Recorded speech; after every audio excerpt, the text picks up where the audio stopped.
Ako ho ay hindi miyembro ng Kingdom of Jesus Christ. Ako po ay hindi konektado sa SMNI. Ako ho ay kagaya ninyo, naririto bilang Pilipino at kaisa ninyo. Woo!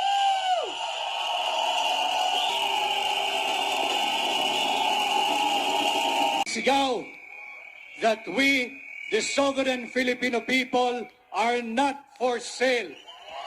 Ang pangunahing dahilan kung bakit ako ay naparito upang sumamat samahan kayo ngayong gabi.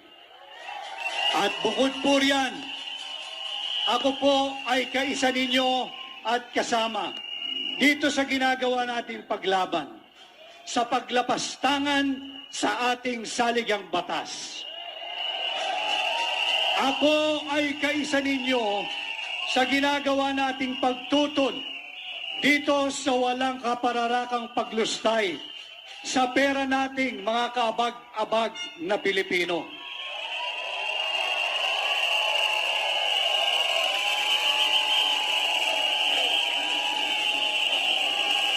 At ako rin ho ay naririto kasama ninyo, kaisa ninyo, upang ituloy pa natin lalo ang pagtutol at paglaban sa walang humpay na paglustay sa pera ng kaawa-awa nating bansang mahal na Pilipinas.